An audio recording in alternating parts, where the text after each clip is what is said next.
माणसं त्यांना हा इतिहास माहित आहे. डिसेंबर 1999 आमचं एक विमान नाव होतं IC-814 नेपाळच्या काठमांडूवरून उडालं आणि त्या काबूलच्या म्हणजे कंधारच्या विमानतळावरती हायजॅक केलं. तालिबानी अतिरेक्यांनी त्याचं अपहरण केलं होतं. घटना तुमच्या डोळ्यासमोर असेल. चित्र उभं करा. त्यावेळेस ते टेलिव्हिजन चॅनल मध्ये काही दृश्य आठवा, वर्तमानपत्र आठवा. ज्यांचा जन्म झाला असे युवक आहेत, तरुण आहेत, त्यांनी पण ही गोष्ट स्मरणात ठेवा. आपल्या देशाच्या विमानाचं अपहरण झालं आणि कंधारच्या विमानतळावरती आपलं विमान उभं आहे. देशाचे पंतप्रधान दिल्लीमध्ये आपत्कालीन बैठक बोलवतात. गृहमंत्र्यांच्या समवेत संरक्षण मंत्री आहेत, मोठमोठे अधिकारी आहेत. अतिरेक्यांनी सांगितलं, तुमचे नागरिक आणि विमान सुखरूप हवं असेल तर हिंदुस्थानच्या तुरुंगामध्ये असलेला मौलाना मसूद अझहर आणि त्याचे 2 साथीदारांची बिनशर्त सुटका करावी लागेल. तो भयानक अतिरेकी, त्याला पकडण्यासाठी काश्मीरात अनेक लष्करातील जवानांनी हौतात्म्य स्वीकारला होता. त्याच्यानंतर तो पकडला होता, तो तुरुंगात होता आणि म्हणून तालिबान्यांनी आपलं विमान तिकडे पळवलं. हिंदुस्थान सरकारला इशारा दिला, मौलाना मसूद अझहरची सुटका करा आणि विमान घेऊन जा. सरकार विचार विनिमय करते हे अतिरेक्यांच्या लक्षात आलं. विलंब करते हे लक्षात आलं आणि काय करावं अतिरेक्यांनी? अतिरेक्यांनी एक केलं, धारदार चाकू काढला. एक अतिरेकी विमानात शिरला. सगळ्या प्रवाशांच्या देखत ज्याचा नुकताच विवाह झालेला होता, या प्रवाशाला हैदराबादच्या उठवला. आंध्र प्रदेश मधला तो प्रवासी ज्याचा नुकताच विवाह झालेला होता, त्याच्या मानगुटीला धरलं. सगळे प्रवासी भयभीत झाले. अतिरेकी काय करतात आणि त्यात हातामधला तो चाकू सुरा सरकन फिरवला. रक्ताच्या चेकांडा विमानात उडाल्या. मुंडक क्षणार्धात बाजूला पडलं. भयभीत झालेले प्रवासी तसेच बसले आणि हिंदुस्थान सरकारला निरोप धाडला, जर आमची मागणी मान्य नाही केली तर एक एक करून तासाला अशा हत्या होतील. टेलिव्हिजननी बातम्यात दाखवायला प्रारंभ केला. ज्यांची हत्या झाली त्याचे नातेवाईक दिल्लीमध्ये आले. ज्यांचं अपहरण झालं होतं त्या प्रवाशाच्या नातेवाईकांनी दिल्लीत जमण्यास प्रारंभ केला. हातामध्ये निषेधाची फलकं होती सरकारच्या. मोठमोठ्या घोषणा होत्या पंतप्रधान कार्यालयाच्या विरोधात की आमचे नातेवाईक सुखरूप आणा. पब्लिक क्राय निर्माण केला मीडियाने आणि सरकार डगमगलं. पंतप्रधान घाबरले, गृहमंत्री अस्वस्थ झाले, परराष्ट्र मंत्री घायकुतीला आले आणि निर्णय दुर्दैवी झाला. एवढ्या लष्करातील जवानांच्या हौतात्म्याने मिळालेला एक अतिरेकी आम्हाला परराष्ट्र मंत्र्याच्या गाडीत सोडावा लागला आणि आमचं विमान आम्ही सुखरूप हिंदुस्थान मध्ये परत आणलं. मला लोक तेव्हा सुद्धा विचारत होते की डिसेंबर 1999 ला छत्रपती शिवाजी महाराज असते तर, तुम्हालाही वाटत असेल की डिसेंबर 1999 ला महाराज असते तर, सुदैवाने छत्रपती हयात असते आणि त्यांच्या समोर विमानाचं अपहरण झालं असता. छत्रपती शिवाजी महाराज आणि हिंदवी स्वराज्याची राजधानी किल्ले रायगड राहिली नसती. हिंदवी स्वराज्याची राजधानी दिल्ली राहिली असती आणि दिल्लीमध्ये भगवा फडकला असता. छत्रपती शिवाजी महाराज आज असते तर, आणि त्यांच्या समोर हिंदुस्थानचा सिंहासनाधीश्वर म्हणून छत्रपती विराजमान राहिले असते. चित्र डोळ्यासमोर उभं करा. महाराज त्या तख्तावरती राहिले असते, त्यांच्या समोर विमानाचं अपहरण झालं असतं आणि अशी मागणी अतिरेक्यांनी केली असती तर महाराजांनी आदेश दिला असता तानाजी मालुसरेंना, आदेश दिला असता सरनौबत नेताजी पालकरांना, आदेश दिला असता सरनौबत प्रताप गुजरांना, हुकुम केला असता दौलत खान पठाणाला, हुकुम केला असता सिद्दी इब्राहिमला, हुकुम केला असता नूर खान बेगला आणि सांगितलं असता विमानाचं अपहरण झालं, मावळ्यानं डगमगू नका. ते काय मागतायत? मौलाना मसूद अझहर आणि त्याच्या साथीदाराची सुटका करा, त्यांना तुरुंगातनं बाहेर काढा, त्याच्याप्रमाणे जे जे असतील अजून इतरही बाहेर काढा, लाल किल्ल्याच्या समोर ओळीनं उभं करा आणि आपला एक प्रवासी तिकडे मारला तर त्याच्या बदल्यात 2 अतिरेक्यांचा शिरच्छेद लाल किल्ल्याच्या समोर करा. छत्रपती राहिले असते तर हेच झालं असतं. त्यांनी बघितलं नसतं अमेरिका डोळे वटारेल, निर्बंध लादेल, ब्रिटन नाराज होईल, चीन आनंदित होईल, काही बघितलं नसतं. अहो महाराजांनी त्या काळात सुद्धा इंग्रजांना हातकड्या घातल्या, हेनरी रेव्हिस्टन पासून सगळ्यांना, काय बघितलं नाही. छत्रपती शेवटी विचार करा. तुमच्या मनात प्रश्न येत असेल की असं म्हणणं सोपं आहे, पण महाराजांचा नातेवाईक विमानात असतात तर. मला एका मराठवाड्यामध्ये एका बालकाने प्रश्न विचारला की महाराजांचा नातेवाईक विमानात असतात तर महाराजांनी काय केलं असतं. मराठवाड्यातले प्रश्न फार भारी. म्हटलं खरंय. मग पणात प्रश्न एक आला की महाराजांच्या काळात अपहरण झालं होतं का? तुमच्या मनात असेल. बघा मी प्रचलित शिवचरित्र कधी सांगत नाही, कारण अफजल खानाचा कोथळा काढला, शाहिस्ते खानाची बोट छाटली, आग्र्यावरनं रोमांचकारी सुटका, हे 4थीच्या पोरांपासून सगळ्याला माहिती. ते सांगण्यासाठी आलोच नाही आणि माझं व्याख्यान तसं नसतं हे कधीच. मी वर्तमानाशी सांगड घालून इतिहासात नेत असतो आणि इतिहासातून वर्तमानात आणत असतो. ही माझी खासियत आहे. महाराजांच्या काळात अपहरण झालं होतं का? तुमच्याही बालकांच्या मनात प्रश्न असेल, किडनॅपिंग झालं का महाराजांची? किडनॅपिंग पटकन कळतं आपल्याला. याचं उत्तर होय असं द्यावं लागेल. मग नातेवाईकाचं झालं होतं का? त्याचंही उत्तर होय द्यावं लागेल. मग जवळचा नातेवाईक होता का? चुलत होता? सक्का होता का परका होता? आईकडनं होता का वडिलाकडनं होता? नाना तऱ्हेचे प्रश्न आपल्या मनात येतील. त्याचं उत्तर सुद्धा होय द्यावं लागेल. लांबचा नातेवाईक नव्हता.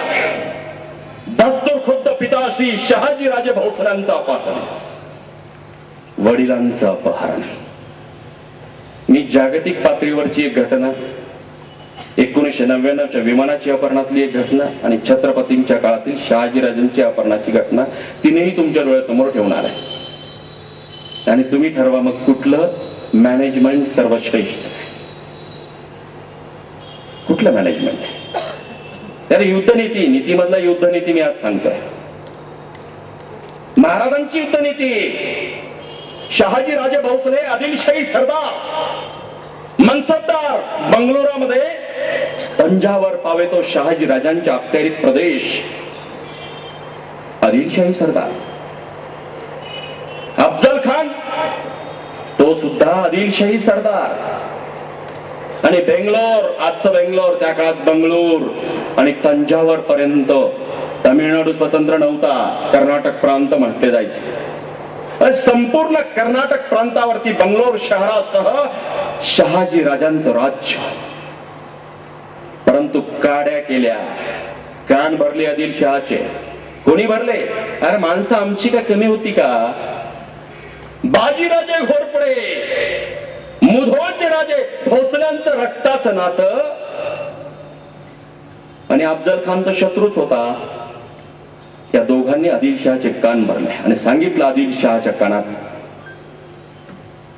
की महाराष्ट्रामध्ये जे चालू आहे ना, म्हणजे शिवाजी तो करतोय, एक एक किल्ले घेतोय, बंडखोरी करतोय, याला पित्याची फूस आहे.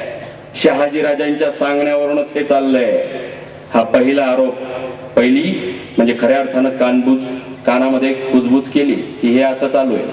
आणि दुसरं सांगितलं तंजावर पर्यंत जे हिंदू राजे कर्नाटक मधील त्यांच्या प्रती शहाजी राजे सहानुभूती ठेवतात, म्हणजे सॉफ्ट कॉर्नर ज्याला म्हणू आपण. आदिलशहाची खात्री पटली आणि एका रात्रीत कट शिजला. शहाजी राजांच्या मनीध्यानी नव्हता. आदिलशाही युद्धावरती शहाजी राजे कर्नाटकामध्ये, इकडे कट शिजला.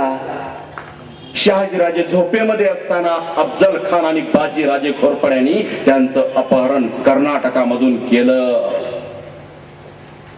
हे अपहरण करून ते थांबले नाहीत. हातकड्या टाकल्या, बेड्या ठोकल्या. बेड्या ठोकून थांबले नाहीत. विजापुरात शहाजी राजांची धिंड काढली.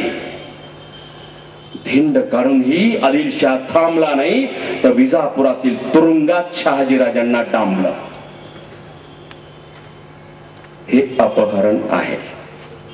अपहरण घोड्यावरती हो, हत्तीवरती हो की विमानात हो, अपहरण अपहरणच असतं. Kidnapping is kidnapping. There is no another definition. अपहरण गाफील अवस्थेमध्ये दिनांक 25 जुलै 1648 ला शहाजी राजांचं अपहरण विजापूरच्या तुरुंगात ठेवलं. चित्र डोळ्यासमोर उभं करा. शिवरायांचं वय 18 वर्ष. 25 जुलै 1648 ला अपहरण. महाराजांचं वय तुमचे 12वीचं वय जेवढं तेवढं. राजमाता जिजाऊ साहेब अस्वस्थ आहेत पण डगमगल्या नाहीत. जणू काही नीती आणि काळ राजमाता जिजाऊ साहेबांना प्रश्न करत असेल की बोल, स्वराज्य पाहिजे की कुंकू पाहिजे.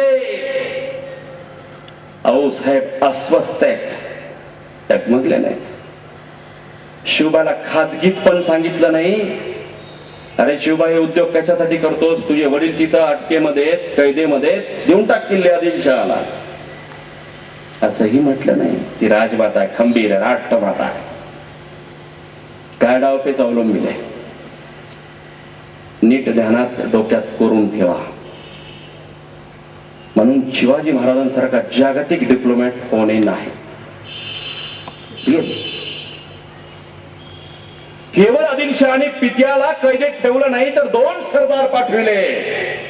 एकाच वेळेस घडलेली घटना. इकडे पित्याला डांबला आणि आदिलशहाने 2 सरदार नामजाद केले. एकाचं नाव होतं फत्ते खान आणि दुसऱ्याचं नाव होतं फर्राद खान. फत्ते खान शिवाजी राजांवरती महाराष्ट्रात चाल करून आला आणि फर्राद खान शंभू राजावरती, म्हणजे शिवाजी महाराजांचे थोरले भाऊ, त्यांचं नाव सुद्धा संभाजीच होतं. ते महाराजांच्या बरोबर, शहाजी राजांच्या बरोबर बंगलोरमध्ये. मोबाईल स्विच ऑफ करे, उठून लावेल मी. मुंडकं खाली घातलं म्हणून डिस्टर्ब होत नाही वाटतं काय? मी अगोदर सूचना दिली होती, जमणार नाही. पण कोण त्याला मोबाईल ऍप्लिकेशन सांगा ते बंद करायचं.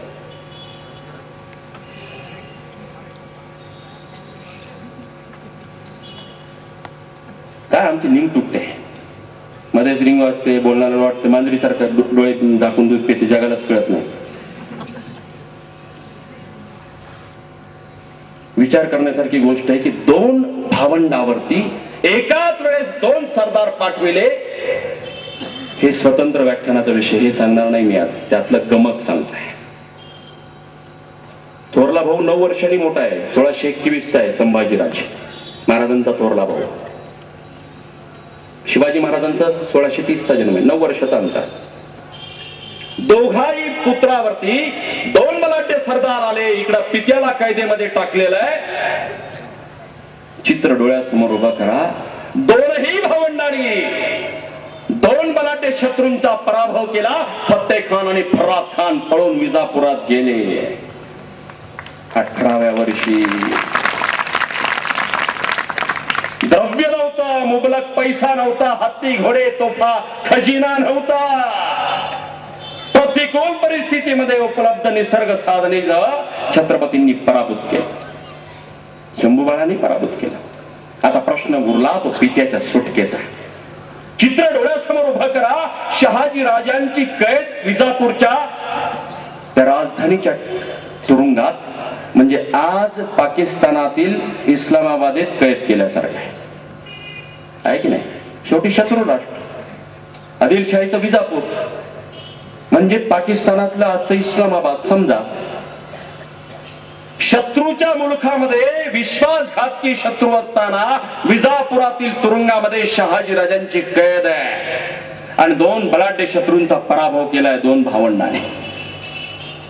काय करावं राजांनी? छत्रपतींनी पत्र लिहिलं शिवाजीराजांनी, पत्र औरंगजेबाला लिहिलं, शहाजहान बादशाह लिहिलं, माफ करा औरंगजेब तेव्हा बसलाच नव्हता, शहाजहान बादशाहला लिहिलं. गुजरातचा सुभेदार मुराद बक्ष होता, त्या मुराद बक्षच्या मार्फत ते पत्र पाठवलं शहाजहानला. कसं पाठवलं पत्र? युद्धनीती लक्षात घे. फक्त तलवारीने लढणं म्हणजे युद्ध नसतं, लेखणीने लढणं सुद्धा महाराजांनी आम्हाला शिकवलं. अंशरूपी मी तुम्हाला सांगतो की मी मोगलांची मनसबदारी पत्करायला तयार आहे. शिवाजीराजे लिहितात, मोगलांची मनसबदारी म्हणजे सरदारकी पत्करायला तयार आहे, परंतु आदिलशाह त्रास देतोय, माझ्या पित्याला कैदेत डांबलंय. शहाजहान बादशाहला हेच पाहिजे होतं, कारण आदिलशाह मोठा होतोय हे शहाजहान बादशाहला मान. दोन्ही मुसलमान सत्ता, परंतु एक सत्ता जर आपल्यापेक्षा मोठी होत असेल तर दुसऱ्या सत्तेला आवडत नाही. दोन्ही सत्ता मुसलमान होत्या, म्हणून शहाजहानला वाटत होतं की आदिलशाहीवरती चेक ठेवणारा, नियंत्रण करणारा कोणीतरी मराठा सरदार मोगलांच्या वतीनं तिथे असला पाहिजे. हे वाटत असताना पत्र हातात पडलं आणि पत्र हातात पडल्याबरोबर शहाजहान बादशाहला वाटलं की मी हेच विचार करत होतो आणि तसंच झालं. आजच्या प्रमाणे त्याही काळामध्ये दिल्लीवरून दबाव निर्माण झाला आणि आदिलशहाला शहाजी राजांची सुटका करावी लागली. दिनांक होता 16 मे 1649, वट सावित्री पौर्णिमा. जिजाऊचं कुंकू जिजाऊला सुखरूप परत मिळालं.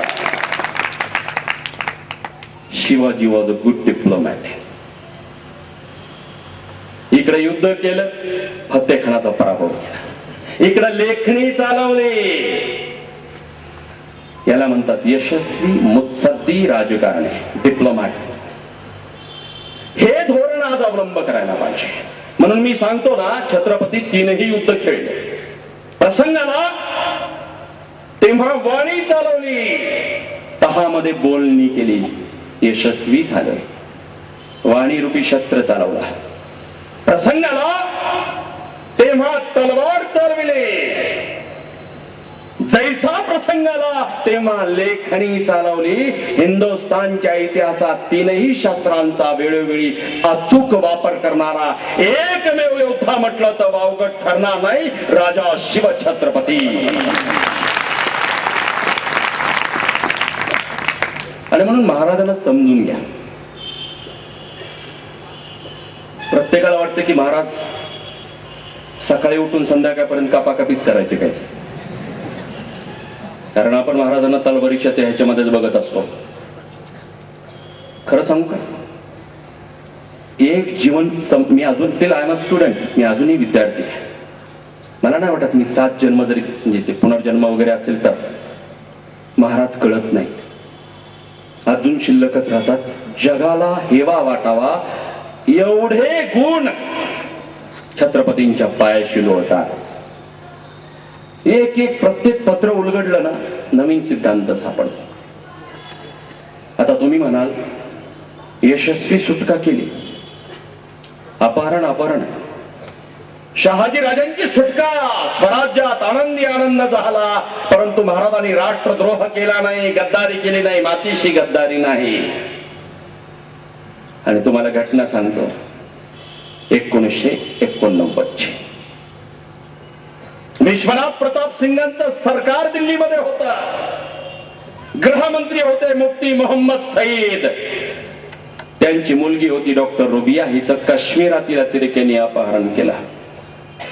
हिंदुस्थानच्या गृहमंत्र्याच्या मुलीचं अपहरण, देश हादरला. सामान्य माय भगिनींच्या मनात प्रश्न निर्माण झाले, ज्या राष्ट्रामध्ये गृहमंत्र्याची मुलगी सुखरूप नसेल तिथे सामान्य माय भगिनींचं काय? अपहरण झालं. काय करावं? काश्मीरच्या अतिरेक्यांनी मागणी केली, देशाच्या गृहमंत्र्याला तुमची मुलगी सुखरूप हवी असेल तुरुंगातील अतिरेकी सोडून द्या. निर्णय दुर्दैवी झाला. देशाच्या तत्कालीन गृहमंत्री आणि स्वतःची मुलगी सुखरूप यावी म्हणून खतरनाक अतिरेक्यांना सोडून दिलं. आणि म्हणून मी तुलना करत असतो 350 वर्षापूर्वी आपल्या पित्याची म्हणजे शहाजी राजांची सुटका करत असताना पुत्राने खेळलेले म्हणजे शिवाजी राजांनी खेळलेले डावपेच कुठे आणि आधुनिक राजकारणामध्ये पुत्रीची सुटका करत असताना पित्यांनी खेळलेले डावपेच कुठे. तुलना नंतर सुद्धा स्टेटमेंट बघा.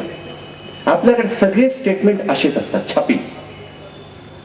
1993 ला बॉम्बस्फोट झाले.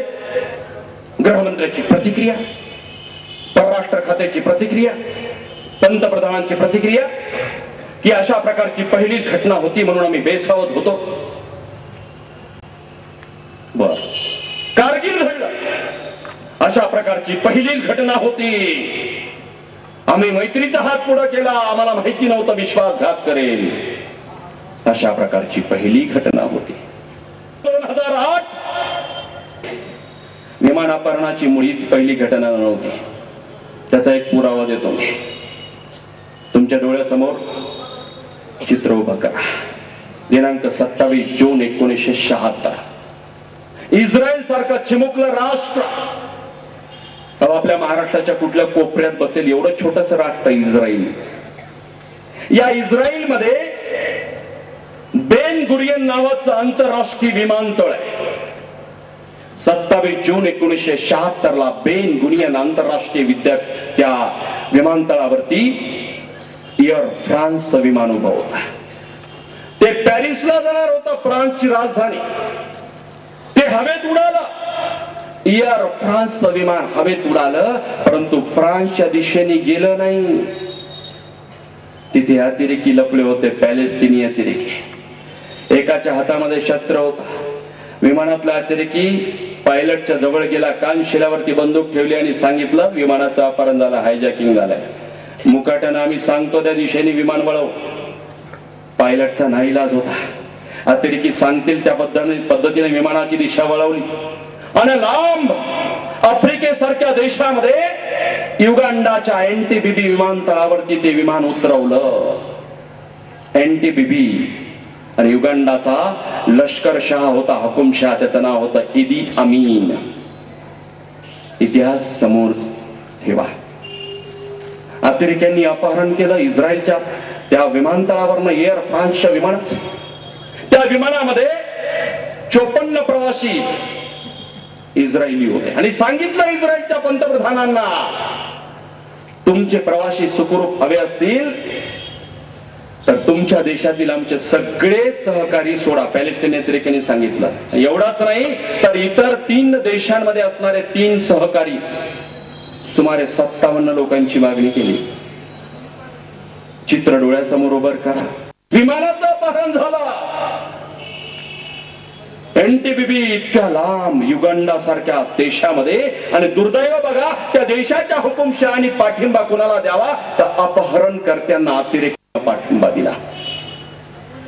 चित्र आपलंही उभं करा. तालिबान्यांनी पाठिंबा दिलाच होता अपहरणकर्त्याला. आपलं विमान कंधारच्या विमानतळावरती आहे आणि तशीच घटना जगाच्या इतिहासात पूर्वी घडली होती. एअर फ्रान्सचं इस्रायल मधून हायजॅकिंग केलेलं विमान एनटीबीबी विमानतळावर. दोन्ही घटना सारख्या.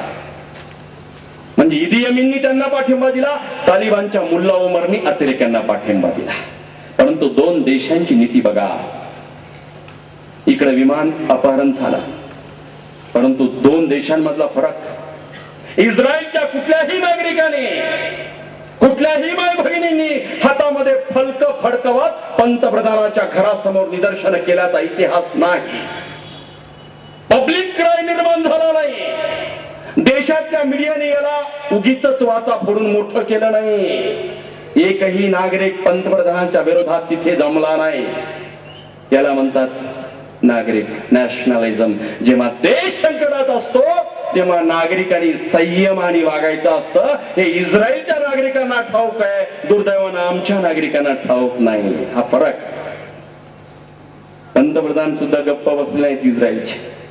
मोसाद नावाच्या त्यांच्या गुप्तहेर संघटनेची मदत घेतली, जगातील सर्वोच्च गुप्तहेर संघटना. या कानाची खबर त्या कानाला नव्हती. कमांडो ऍक्शन झाली. इस्रायल मधून कमांडो निघाले आणि शेकडो मैल दूर युगांडाच्या विमानतळावरती कमांडो उतरले. विमान घेरल्या गेलं.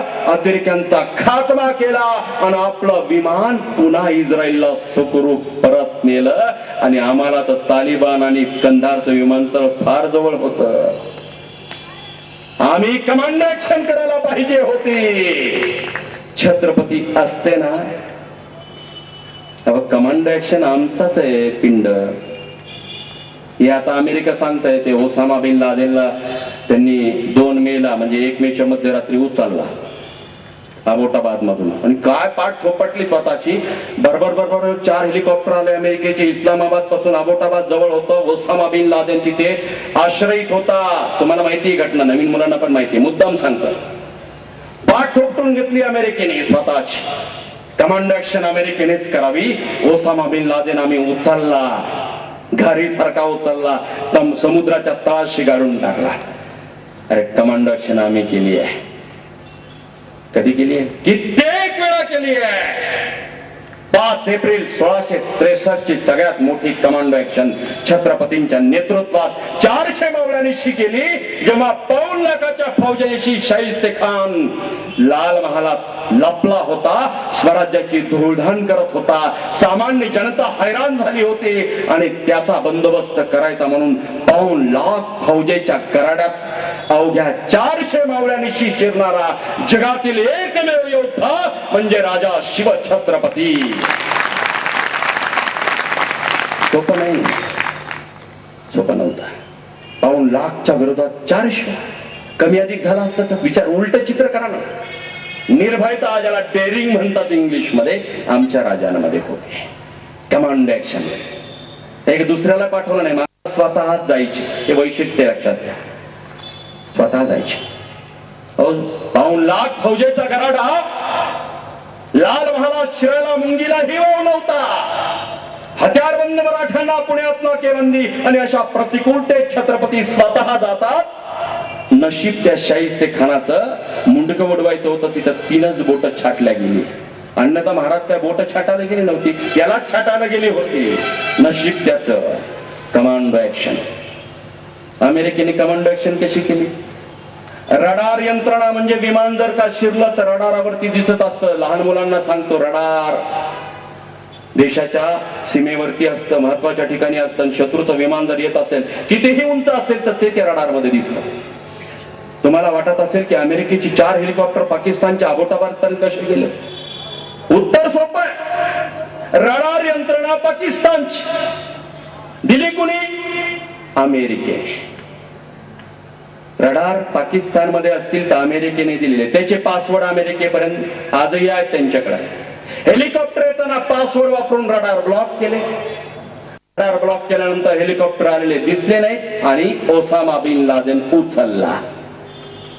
अरे लाल महालात जेव्हा आम्ही हल्ला केला, पासवर्ड वापरली आम्ही, तुमच्यासारखी रडार ब्लॉक केले नाही. तर चालती बोलती पासवर्ड आणि रडार आमच्याकडे होती. हा हिंदवी स्वराज्याचा विजय आहे. माळी समाजाचा सदामाळी तिथे होता, तो खबरबाद द्यायचा महाराजांना. चालती बोलती 18 पगड जातीची रडार आम्ही आणि पासवर्ड सुद्धा आमच्याचकडे. तुमच्यासारखे छक्के पंजे केले नाही. कमांडो ऍक्शन कराव्यात छत्रपती शिवाजी महाराजांनी. तुमच्या डोळ्यासमोर 3ही अपहरण ठेवले तुम्ही. इस्रायल मध्ये झालेलं अपहरण त्या देशाने कसं हाताळलं? हिंदुस्थानच्या विमानाचं अपहरण झालं, आपल्या देशाने कसं हाताळलं? आणि छत्रपतींच्या काळात शहाजी राजांचं झालेलं अपहरण महाराजांनी कसं हाताळलं? 3ही अपहरण. इंदिरा गांधीचं एक अपहरण सांगतो. इंदिरा गांधींनी ज्या पद्धतीनं अपहरणाची केस हाताळली. मराठी माणूस ना होता रवींद्र म्हात्रे मुंबईमध्ये आणि लंडन मध्ये उप उच्चायुक्त पदावरती Indian foreign services ambassador, deputy ambassador. काश्मीरच्या अतिरेक्यांनी रवींद्र म्हात्रेंचं अपहरण केलं. इंदिरा गांधी पंतप्रधान आणि मागणी केली की तुरुंगामध्ये मकबूल भट नावाचा जो अतिरेकी काश्मीरचा त्याची सुटका करा, रवींद्र म्हात्रे घेऊन जा. इंदिरा गांधी डगमगले नाही. स्कॉटलंड यार्ड पोलिसांची मदत घेतली. आपलेही सुरक्षा रक्षक आणि गुप्तहेर लंडन मध्ये कामाला लावले रवींद्र म्हात्रेंना सोडविण्यासाठी. इंदिराजी डगमगल्या नाहीत, घाबरल्या नाहीत. प्रयत्न प्रामाणिकपणे केला, परंतु अपयश आला. चिडलेल्या काश्मीरच्या अतिरेक्यांनी रवींद्र म्हात्रेंची हत्या केली आणि इकडे चवताळलेल्या इंदिरा गांधींनी मकबूल भट्टला फासावर लटकवलं. ते अफजल गुरु सारखा पोसत बसले नाही. ते अजमल कसाब सारखे 44 कोटी खर्च करत बसल्या नाहीत.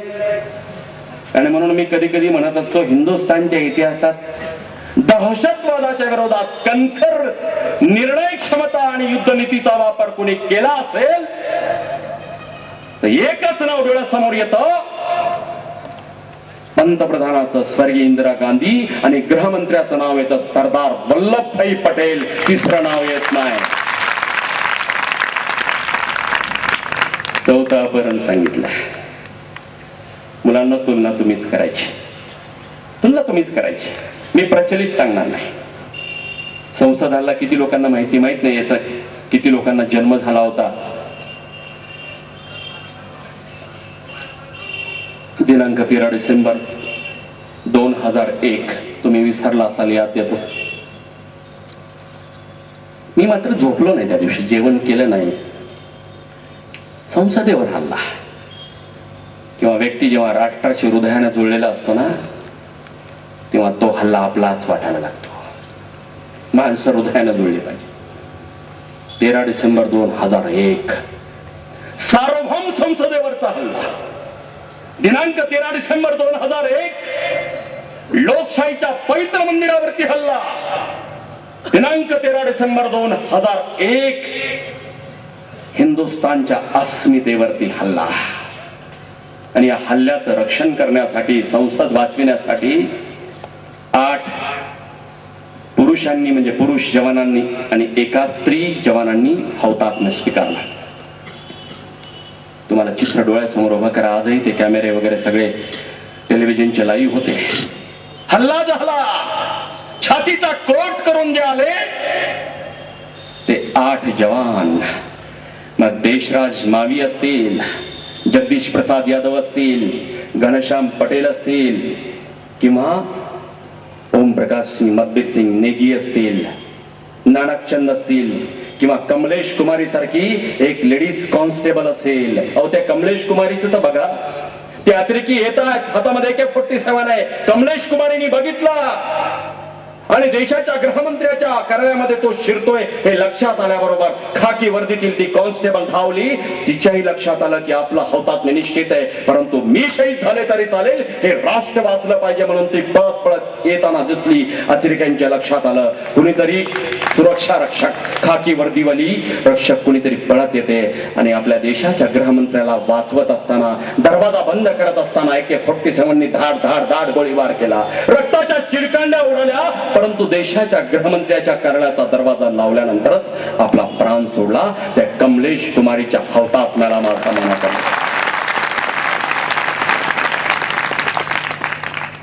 8 लोक आणि 1 महिला सुरक्षा रक्षक शहीद झाले. खटला चालला, शिनाख्त झाली, भारतीय लोकशाही पद्धतीनं शिनाख्त झाली. 5 वर्ष झाले आणि यांना फाशीची शिक्षा झाली अफजल गुरुला. परंतु शिक्षेची अंमलबजावणी झाली नाही. वोट बँक राजनीती बघितल्या गेली. खरं तर देशाला असं वाटलं असतं, आम्हालाही असं होतं, मनात होतं आमच्या, की इथं तरी कमीत कमी राजकारण करणार नाहीत. कारण संसदेत जर का अतिरेकी शिरले असते आणि त्या 9 जवानांनी, 8 हुतात्म्यांनी आणि 9व्या कमलेश कुमारांनी हौतात्म्य दिलं नसतं, छिद्र डोळ्यासमोर उभं करा, अतिरेकी आत आले असते.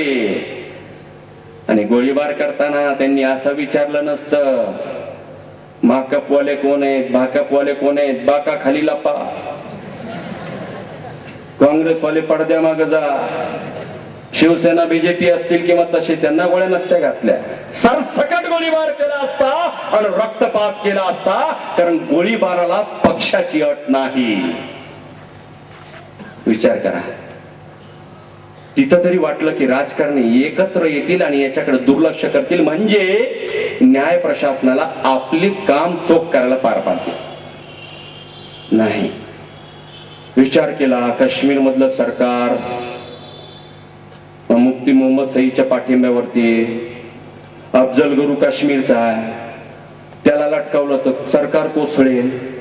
स्वार्थी विचार आणि निषेध. दिनांक 13 डिसेंबर 2006 ची घटना आहे. फाशीची अंमलबजावणी झाली नाही. संसद हल्ल्याला 5 वर्ष पूर्ण झाली होती आणि 13 डिसेंबर 2006 ला मी राहुरीमध्ये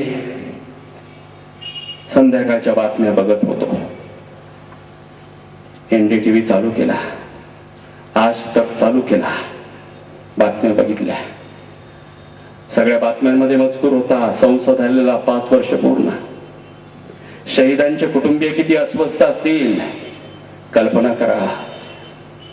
फाशीची अंमलबजावणी होत नाही याचा निषेध करण्यासाठी मनिंदर सिंग बिट्टांच्या समवेत त्या 8 शहीदांच्या वीर पत्नींनी ठरवलं की मरणोत्तर पतीसाठी दिलेली शौर्य पदक निषेध म्हणून सरकारला परत करून टाकायची.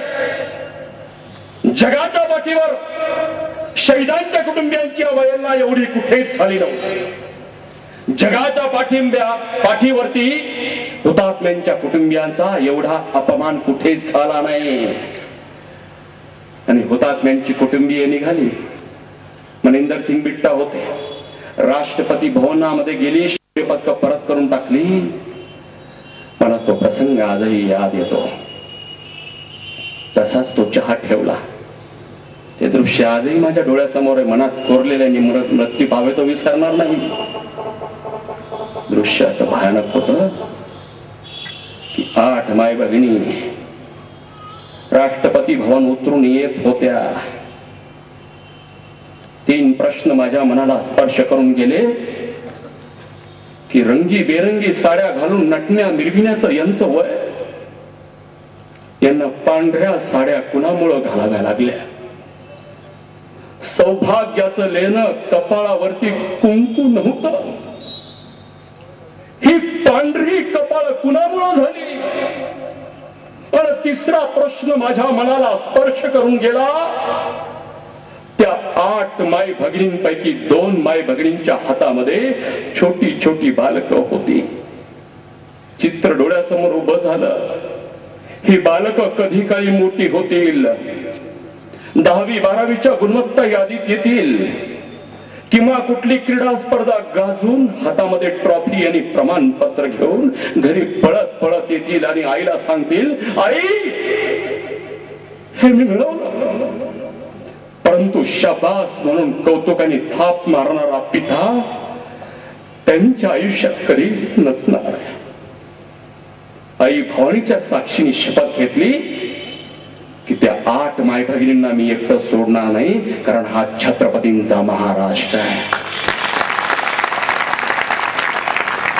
आणि त्या क्षणापासून मी 25 दिवसात 57 महाराष्ट्रात सभा घेतल्या आणि त्या 8 माय भगिनींना महाराष्ट्रातील 5 लाख बांधवांचा पाठिंबा, 5 लाख पोस्ट कार्ड युवकांकडनं महाविद्यालयात जाऊन नाशिक पासून कोल्हापूर पावेतो पोस्ट कार्ड देऊन घेतली. अफजल गुरु को जल्द से जल्द फांसी दो, शहीदों के विधवाओं को न्याय दो, राष्ट्र बचाओ आपका राष्ट्रभक्त. ही पत्र 5 लाख गृहमंत्री आणि राष्ट्रपतींच्या कार्यालयात गेले. मला पत्रकारांनी नाशिक मध्ये विचारला, doctor this is a controversial question. म्हटलं this is not a controversy. It is created by politician. Supreme Court twicely convicted him. There is no question of controversy. अहो पुनर्विचार याचिकेत सुद्धा सर्वोच्च न्यायालयाने सांगितलं फाशी बरकरार कायम ठेवून. तिथे कसली कॉन्ट्रोवर्सी, लटकून टाकलं पाहिजे. आणि एक सांगतो म्हटलं दिस इज नॉट कॉन्ट्रोवर्सी. आणि मी कधीही पाथवे सोडणारा शिवभक्त नाही. मी आधुनिक इतिहासात वर्तमानात शिवचरित्र शोधणारा एक शिवकथाकार आहे. महाराजांच्या तत्वापासून आयुष्यात ढळणार नाही. मी संसदेला देशाचा किल्ला मानला आणि या किल्ल्यावरती ज्या पाकड्यांनी हल्ला केला त्या किल्ल्याचं रक्षण करत असताना जे शहीद झाले ते जगदीश प्रसाद यादव असतील, ओमप्रकाश तबास असतील, देशराज मावी असतील, घनश्याम पटेल असतील, की कमलेश कुमारी नानकचंद असतील, यादव असतील, परप्रांतीय असतील, परंतु त्यांच्यामध्ये सुद्धा मी तानाजी मालुसरे, सूर्याजी काकडे आणि बाजी प्रभू देशपांडे शोधतोय. दृष्टी असली पाहिजे वर्तमानात इतिहास शोधण्याची. आणि जर का मी त्यांच्यात बाजी प्रभू देशपांडे, सूर्याजी काकडे आणि तानाजी मालुसरे बघत असेल तर आई भवानीची आन मला, छत्रपती शिवाजी महाराजांची शपथ मला, आम्ही त्यांच्या कुटुंबियाला उघड्यावर टाकणार नाही. हा छत्रपतींचा महाराष्ट्र आहे. आणि पोपटराव पवारांच्या हस्ते 5 लाख पत्र राहुरीच्या विठा माधव थिएटर मध्ये 5 लाख पत्र राष्ट्राला पाठवण्याचा समारंभ झाला. विचार करा, फक्त भावना आहेत. आत्ता लटकवलं त्याला. इतके वर्ष पोचलं. शहीदांच्या भावना नाहीयेत, कुटुंबियांच्या भावना नाहीयेत. कधी कधी असं वाटलं जोपर्यंत फाशी देत नव्हते, इथून पुढे जर का दुर्दैवानं हल्ला झाला तर देवा शपथ सांगतो सुरक्षा रक्षक एकही सामोरा छाती घाल करून जाणार नाहीत. उलट मार्ग दाखवतील, उधर से जाओ, मारून टाका. ते असे मरत नाहीत ना. करू दे राजकारण, करू दे. राष्ट्रहित बघत नाही तिथेही राजकारण, वोट बँक राजनीती. अरे काय संदेश देताय तुम्ही देशाला? हे अमेरिकेत घडलं असतं, इस्रायलमध्ये सर्व पक्ष एकत्र आले असते. राष्ट्र महत्वाचे, राजकारण नाही. आणि आपण एका मागून एक हल्ले शोधतो आणि सोचतो सुद्धा. जाता जाता एक हल्ला सांगून मी आपली रजा घेतो. कारण माणसं मांडी घालून बसलीत. हिवाळ्याचे दिवस आहेत. मी वैद्यकशास्त्रातला MD, इतिहासातला PhD नाही. मला माहिती ब्लॅडर फुल झाल्यानंतर काय अवस्था. त्याही पेक्षा मांडी घातल्यानंतर मुंग्या येतात, सगळ्या गोष्टी, अॅनाटॉमी, फिजिओलॉजी. मी फिजिओलॉजीतला MD आहे, पुन्हा शारीरिक क्रियाशास्त्र. उत्तरार्धात मी एक हल्ला घेऊन आपली रजा घेणार आहे. जो हल्ला ज्याची युद्धनीती एवढी महत्वाची आहे,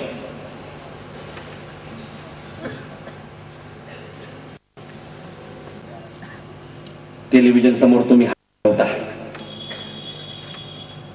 आणि तो हल्ला होता 10 पाकड्यांनी हॉटेल ताज वरती केलेला हल्ला. विसरला असाल, याद करून देतो. दिनांक होता 26 नोव्हेंबर 2008. हल्ला नव्हता. 26 नोव्हेंबरचा हल्ला छत्रपती शिवाजी टर्मिनल्स वरचा हल्ला नव्हता. 26 नोव्हेंबरचा हल्ला हॉटेल ताज किंवा ओबेरॉय सारख्या पंचतारांकित संस्कृतीवरचा हल्ला नव्हता. 26 नोव्हेंबरचा हल्ला कामा हॉस्पिटलवरचाही हल्ला नव्हता. 26 नोव्हेंबरचा हल्ला प्रार्थना स्थळ असणाऱ्या नरिमन हाऊस वरचाही हल्ला नव्हता. 26 नोव्हेंबरचा हल्ला होता हिंदुस्थानच्या आर्थिक शक्तीवर. 26 नोव्हेंबरचा हल्ला होता या राष्ट्राच्या वैज्ञानिक प्रगतीवरचा हल्ला. 26 नोव्हेंबरचा हल्ला होता आम्ही सर्व भारतीय एक आहोत या सिद्धांतावरचा हल्ला. 26 नोव्हेंबरचा हल्ला होता उद्याच्या जगातील महासत्ता बनण्याच्या शक्यतेवरचा हल्ला. 26 नोव्हेंबर हल्ला हा हल्ला नव्हता, ते होतं युद्ध. 26 नोव्हेंबरच्या हल्ल्याची शौर्य कथा स्वतंत्र व्याख्यानाचा विषय आहे. परंतु त्यातल्या 3 समर्पक सत्य कथा मी सांगणार आहे.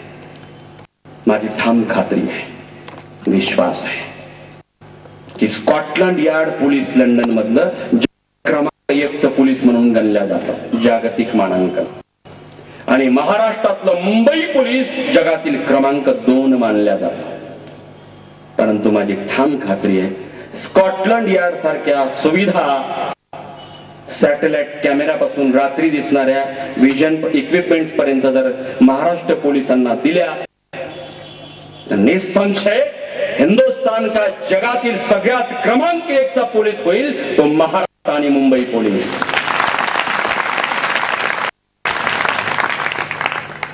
26 नोव्हेंबरचा चित्र डोळ्यासमोर उभा करा आणि यादी डोळ्यासमोरून घाला आणि मग तुमच्या ध्यानात येईल 18 लोक शहीद झाले. शहीद हेमंतजी करकरे, अशोकजी कामटे, विजय साळसकर, संदीप उन्नीकर, गजेंद्र सिंग, शशांक शिंदे, राहुल शिंदे, जयंत पाटील, योगेश पाटील, बापूसाहेब दुर्गुडे, बाळासाहेब भोसले, अंबादास पवार, अरुण चित्ते, तुकाराम ओंबळे, विजय खांडेकर, प्रकाश मोरे, मुरलीधर जाधव, 18 वीरापैकी गजेंद्र सिंग आणि संदीप उन्नीकर मराठी होते, नॉन महाराष्ट्रीयन होते. सगळे 16 मावळे या महाराष्ट्रातील शिवभक्त भूमिपुत्र होते आणि लढले आणि शहीद झाले ते शिवाजी नावाच्या 3 अक्षरी मंत्रापायी. तुम्ही म्हणाल तुम्ही काही कुठेही जोडून काही आणलं, मी पुराव्याशिवाय बोलत नाही. मी विजय साळसकरांच्या वीर पत्नीला स्मिताताईंना भेटलो, कविता करकरेंना भेटलो, तुकाराम ओंबळेंची वीर पत्नी ताराबाईंना, आणि प्रत्येकाचा इतिहास जाणला. नेमका असं काय घडलं की हीच लोक शाळेची ढाल करून पुढे गेली. एक लक्षात चित्र उभं करा, मुंबईवरती हल्ला झाला आणि पाकिस्तानमध्ये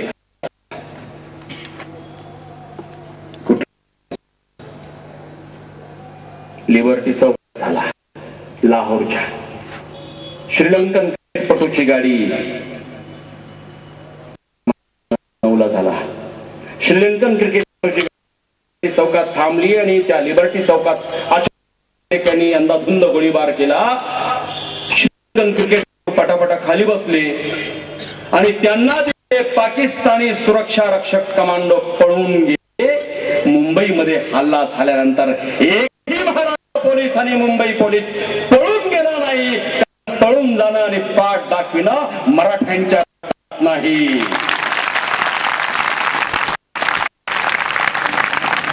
निधड्याच आमच्या रक्तात याचा पुरावा आहे. आता त्या राष्ट्राला महाराजांसारखा महापुरुष प्रेरणादायी मिळाला नाही हे त्यांचं दुर्भाग्य, आमच्या रक्तात नाही. 26 नोव्हेंबरचा हल्ला 9:40 पहिला लिओपोल्ड कॅफेवरती हल्ला झाला. 9:50 हॉटेल ताज आणि हॉटेलवरती हल्ला झाला. 9:50 झाला आणि बघता बघता दूरदर्शन चित्रवाण्या वेगवेगळे दृश्य दाखवायला लागली. पहिल्यांदा वाटलं हल्ला, परंतु तसा नव्हता. हा हल्ला पाकिस्तान पुरस्कृत होता. एव्हा राष्ट्राला याची कल्पना आली होती आणि जेव्हा ताजवरती हल्ला झाला, बातमी लागली. नाव होतं विश्वास नांगरे पाटील. बातमी लागली, तिचा शिवभक्त, खरं म्हणजे IPS ऑफिसर, AC मध्ये बसून कमांड देऊ शकला असता, सबऑर्डिनेट PIला पाठवू शकला असता, पण नाही. राष्ट्रावरती हल्ला झाला, भारत मातेवर झाला आणि वर्दीतला शिवभक्त तसाच बसेल तो शिवभक्त कसला. छातीचा वाघ. निवडक सवंगड्यांना बरोबर घेतलं, समाधान मोरेंना घेतलं, ढोलेंना घेतला, नितीन काकडेंना घेतला, विनायक दंद गव्हालला घेतला, घेतला, अरुण कुमार मानेंना घेतलं. निवडक सवंग आणि सुसाट वेगानं निघाले. हॉटेल थांबली गाडी. विश्वास नांगरे पाटील, छाती बुलेट प्रूफ जॅकेट नव्हतं, हातात AK-47 कमरेला ग्लॉक रिव्हॉल्वर होता, ते ग्लॉक रिव्हॉल्वरचा नांगरे पाटलांनी खाली ठेवलं आणि बघतात तर काय दुराच्या लोट आगीच्या ज्वाळा त्या ताज हॉटेल मधून येत होता. निधड्या छातीचा शिवभक्त नाही, आग जैसी झेप घ्यावी तैसा तो जाऊ लागला. वय वर्ष 22, ना होत गाव होता मुक्काम पोस्ट सुलतानपूर, होता जिल्हा होता सोलापूर, जवान होता SRPF. राहुल शिंदे सांबोरा झाला, तो SRPF तो जवान राष्ट्रावरती आला. निधड्या छातीला विश्वास नांगरेंना सामोरा गेला, विश्वासांना बोलता झाला, साहेब मीही तुमच्या यायला. साहेबांनी नजरेत आणि विचारलं, यमराजाचा मुकाबला आहे, मृत्यूशी घाट आहे, भाई साहेब तयार आहे. डाव्या बाजूला शिंदे, उजव्या बाजूला समाधान मोरे आणि इथे प्रेतांचा खच पडला. 22 लोक जात, चिळखंडा गोळीबारांचा आवाज. विश्वास नांगरे तसेच चाल करत, DCP राजवर्धन साहेब आहेत आणि गोळीबाराचं उत्तर देणं सुरू. ग्लॉक रिव्हॉल्वर निधड्या छातीचा ग्लॉक रिव्हॉल्वरनं प्रत्युत्तर चालू. इतक्यात घात झाला, हँड ग्रेनेड्स आलं आणि राहुल वरती कुठलं राहुल शिंदे शहीद झाले. विश्वास नाहीत. मग 1 तास नाही, 2 तास नाही, पर्यंत 6 तास लढत होती. मध्ये मला तो प्रसंग याद, जुलै 1660 छत्रपती होत असताना पांढर पाणी बाजीप्रभू देशपांडेची काशिदानी बलिदान केलं होतं. खालमेल झाली बाजींची. मुखात बोलू, महाराज आपण विशागडी रवा तो गनिमास खिंड देणार. गडी पोहोचल्यानंतर तो आणि महाराज पोहोचेपर्यंत निधड्या छातीची त्या पावन खिंडीमध्ये यमराजाला अरे परत विशागडावरती पोहोचला.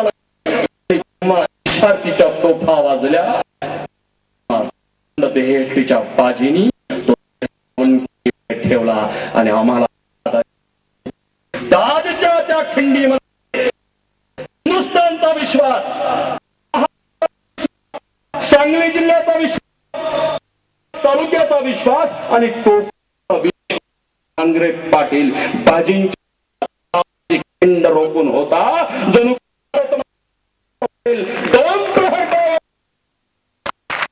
एनर्जी कमांडो थांबेल परावृत्ती होत असते पाहिजे. 26 मध्ये सुद्धा मी